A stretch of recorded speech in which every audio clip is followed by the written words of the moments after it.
Fala pessoal, beleza? Sejam muito bem-vindos ao canal de resenhas dos Perdidos no Tempo. Em primeiro lugar, quero logo adiantar e pedir desculpas aqui pela minha voz, não sei como é que ela vai sair, eu tô um pouquinho gripado, mas enfim, vida que segue. Hoje, como você já deve saber, é dia da gente seguir adiante aqui na nossa exploração do Legião, Era da Desolação. Cenário de fantasia sombria, com regras compatíveis com o Old Dragon, que a gente está explorando aqui no canal, né? Passando por todos os capítulos e tentando destacar os pontos mais importantes para dar uma ideia geral de qual é a proposta do jogo, qual é a pegada do cenário para quem ainda não conhece, beleza? Se você está chegando agora aqui no canal, mas quer saber tudo que a gente já comentou sobre o Legião, é só se ligar aqui na nossa playlist exclusiva que concentra todos os nossos vídeos sobre esse tema. E se quiser seguir na viagem junto com a gente, é só se inscrever aí no canal, ativar o sininho, porque toda semana tem vídeo novo. Então vamos lá, pessoal, só pra gente pegar o fio da meada aqui e seguir adiante, quem tá acompanhando a nossa série conforme os vídeos vão saindo, deve lembrar que a gente está falando aqui já há um tempo sobre a história do cenário, né? Passamos vários vídeos comentando um pouquinho sobre a história resumida do cenário. E aí fechamos o primeiro capítulo. A partir de hoje a gente vai entrar no capítulo 2 do livro, A Era da Desolação, que é o momento atual, né, em que o cenário começa, vamos dizer assim, né, o ponto de partida para quem vai começar aqui a explorar o cenário de Legião. Aqui, só lembrando, os capítulos, né, desse livro, eles tendem a ser bem extensos. O livro tem só 6 capítulos, mas cada capítulo é muito grande, então assim, provavelmente vamos fracionar aqui o conteúdo também, assim como fizemos no capítulo 1, beleza? Seguindo adiante, e para a gente começar a mergulhar logo aqui no conteúdo, nessas primeiras páginas a gente vai ter uma série de informações gerais sobre Kadur, né? Inclusive uma versão ainda mais resumida, né, da história dos continentes, né, de Urdanon e de Rhiannon. Eu vou destacar aqui só 2 pontos. Primeiro, aqui pelo meio do texto, ele ainda fala de um terceiro continente, tá? Que fica nos mares distantes e tal, que é uma coisa tão misteriosa que nem aparece no mapa, porque virando a página aqui a gente já tem, né, um mapa com os principais impérios, né, com as principais áreas de Rhiannon e de Urdanon, mas não temos aqui no mapa esse continente misterioso. Talvez ele seja abordado aqui mais pra frente no livro em algum momento. E ele se chama Camerion, tá? Então assim, além dessas primeiras informações, eu quero destacar aqui também o seguinte. Eu lembro de ter comentado na parte da história que tem um período lá que Nastur fica aprisionado e que o livro não detalha como ele se soltou. Uma hora simplesmente ele diz Nastur foi libertado. Aqui, nesse resumo que eles fazem da história dos continentes, ele fala um pouquinho mais sobre isso. Então eu vou ler esse trechinho só para complementar a informação que eu já tinha comentado em vídeos anteriores, beleza? Então é aqui, olha, ele diz o seguinte. Foi de Urdanon que o deus louco Nastur reuniu suas primeiras legiões sombrias para a Grande Guerra, depois que o marcado Hakander, o meio-elfo Lorde das Chamas e general da Legião Bandoleira, usou de seus poderes mágicos para soltar o deus louco do sarcófago de Nurilion, onde foi aprisionado, para lhe entregar o Cetro dos Vermes, o terrível artefato capaz de controlar todos os dragões de Kadur. Assim, não dá mais muitos detalhes, mas pelo menos a gente já tem uma ideia aí do que aconteceu, né? Foi um marcado que, em outro ponto do livro, eles até citam também que ele é resistente ao fogo, então por isso ele conseguiu, né, supondo aqui, né, chegar até o caixão de Nurilion, que estava embaixo de lava e tal, para poder libertar o Nastur. Avançando aqui no livro, vou mostrar de novo aqui o mapa para vocês, né, com um pouquinho mais de detalhe. Aqui, né, tem todos os impérios, todos os reinos e tal, os principais. Eu já vi que tem capítulos posteriores, que acho que ele vai abordar cada um desses locais em um capítulo próprio, tá? Então aqui só pra gente ter uma ideia geral, né, da geografia do reino, do mundo. E aqui ele vai falando alguns aspectos mais descritivos, por exemplo, como é a hidrografia, né, o transporte fluvial é um dos principais aqui no cenário, recursos minerais, vegetais, onde é que tem, que reino é rico em tal coisa, um pouquinho sobre a vegetação, o clima, então uma parte mais descritiva para ajudar a compor o cenário.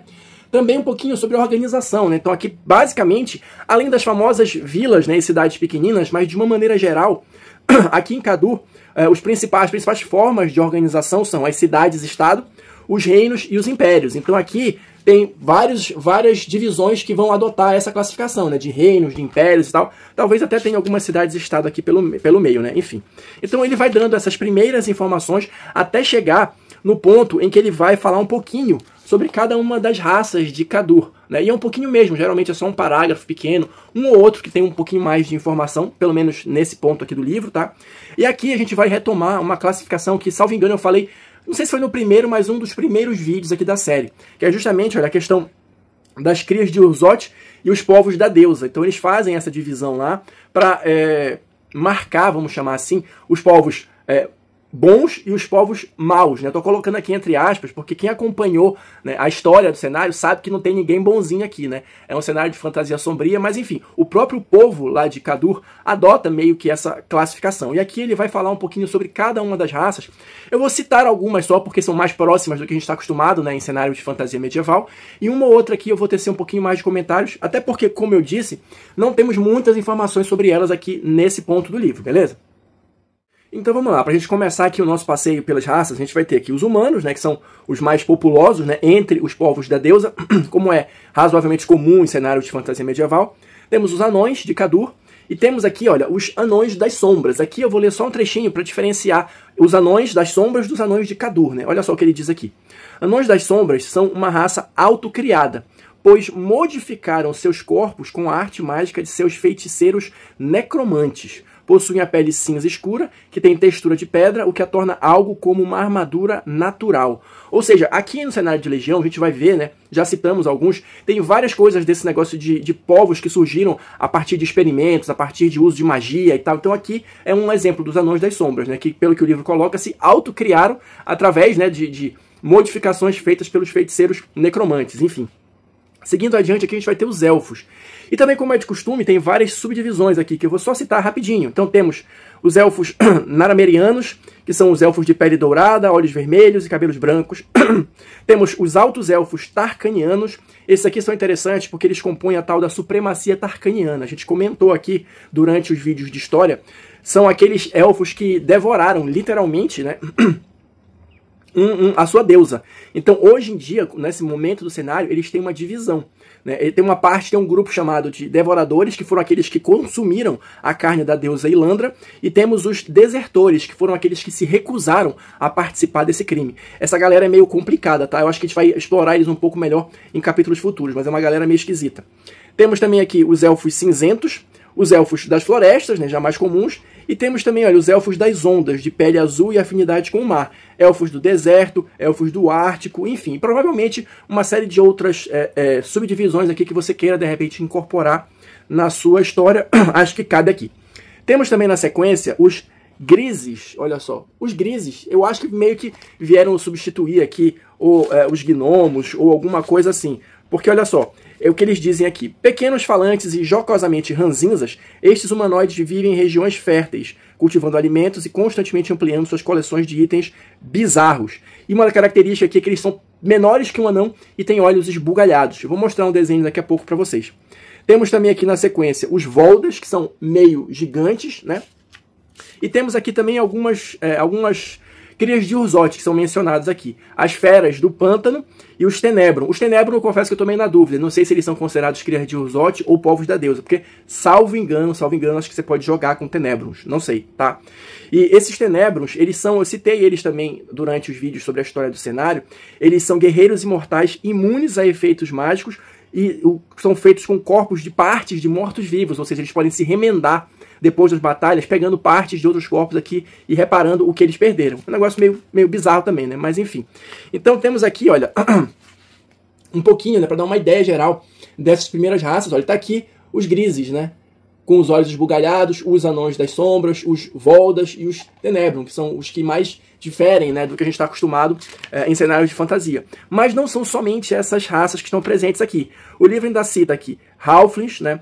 Maedas, que são um povo planta, meio-elfos, né, aquela coisa básica também, meio-orcs. Os meio-orcs são considerados crias de Urzote, né, enfim, orcs, goblins e todas as raças ditas malignas ficam nessa outra classificação. E temos aqui os Senianos, que eu também mencionei durante a história do cenário, que é um povo meio necromante também, que veio de uma outra dimensão, uma doideira assim. Então hoje em dia eles são razoavelmente comuns aqui também no cenário de Legião. Avançando aqui no capítulo, tem um outro ponto que eu acho interessante de comentar aqui com vocês, é quando ele começa a falar sobre as populações aqui, né, de Rhiannon. E aqui ele dá uma ideia, né, mais ou menos, de como essas populações estão distribuídas, que eu acho que é interessante, porque ele fala o seguinte: como eu mencionei no início do vídeo, os humanos são os que existem, o povo que existe em maior quantidade, mas a proporção é mais ou menos o seguinte: a cada 10 mil humanos existe um quase humano e um não humano. Essas raças que eu mencionei aqui, também existe uma outra divisão que eles colocam quase humanos ou não humanos. baseado no quão eles se parecem com humanos. Então, por exemplo, um elfo seria um quase humano, né? Já um orc seria um não humano, ou alguma coisa nesse sentido, tá? Mas só para vocês entenderem a proporção da coisa, para cada 10 mil humanos, existe um indivíduo que seja considerado quase humano e um que seja considerado não humano. Ou seja, é uma maioria esmagadora de humanos no cenário. E aí o livro segue adiante, que eu achei mais impressionante ainda, para dizer o seguinte: a quantidade de crias de Urzote, né, de povos considerados crias de Urzote, é 3 vezes maior que o número de humanos. Ou seja, é muito monstro, é muito inimigo, né, entre aspas. E isso aí eles usam, né, como um artifício aqui do livro para explicar por que o cenário é tão perigoso e tão beligerante. Eu vou ler um trechinho aqui para vocês entenderem melhor essa história. Olha só. Ele fala aqui dessa proporção, né, e segue dizendo o seguinte: isso torna Rhiannon um continente perigosíssimo e explica tanto as intermináveis guerras de sua história, quanto a extrema militarização de seus povos, materializada nas incontáveis legiões mercenárias, legiões sagradas e legiões militares, além das legiões sombrias que sempre ressurgem para espalhar a destruição por suas terras. A gente vai comentar com um pouquinho mais de detalhe qual é o papel de cada uma dessas legiões, mas isso vai ficar para um próximo vídeo. Aí ele segue aqui: a população humana é, em sua maioria, de origem agrária, pouco afeita à higiene, com baixa expectativa de vida, ignorante e predominantemente analfabeta, supersticiosa, arredia e desconfiada. Recepções simpáticas não são a regra. O rhiannoniano desconfia primeiro e pergunta depois. Ou seja, aqui ele já dá uma ideia geral também, não só dessa questão populacional, nessa diferença de quantidade, né, de povos que existe, mas também uma visão geral sobre como é a vida no cenário. Então é aquele cenário de fantasia sombria bem cru mesmo, onde as coisas são difíceis. A gente pode imaginar isso, né, pela quantidade de guerras e desgraças que aconteceram ao longo da história. Eu comentei algumas só, né, durante os vídeos abordando esse tema. Ou seja, me parece, assim, já formando uma primeira ideia sobre o cenário, realmente aquele tipo de lugar onde a vida é muito escrota, muito difícil e que ninguém tem muito tempo para ficar sendo simpático, sendo agradável, e tá todo mundo muito mais preocupado em sobreviver da maneira que der do que qualquer outra coisa. E aqui, só pra gente fechar já o conteúdo desse primeiro vídeo, né, ele vai falar um pouquinho, olha, sobre a Era da Desolação, dando um apanhado geral. Mas é basicamente isso que eu tô comentando. Ele só marca aqui que no momento em que que a história começa, né, que o cenário começa, já se passaram 15 anos desde o final da Grande Guerra, né, que marca o início da Era da Desolação. Mas todo o continente de Rhiannon, por vários motivos que eu comentei durante os vídeos sobre a história, estão ainda lidando com as consequências dessa guerra. Então, aumento de população, fome, doenças, né, as chagas, né, que foram abertas durante a guerra, que libertaram uma série de demônios que estão vagando por aí, uma quantidade absurda de inimigos, de perigos, né, miséria. Tudo que vocês possam imaginar de ruim é o cenário que está sendo vivido nesse momento pela galera lá em Rhiannon. Então por isso que eu digo, é um cenário de fantasia sombria daquele mais cru que você puder imaginar, onde cada passo, né, pode de repente significar a sua morte, onde não existe nenhuma garantia de que você vai ter o que comer todos os dias e tal, enfim, esse tipo de coisa que normalmente a gente vê em cenários de fantasia sombria, estão presentes aqui de forma, né, exagerada, vamos colocar assim, né, para compor o cenário de Legião.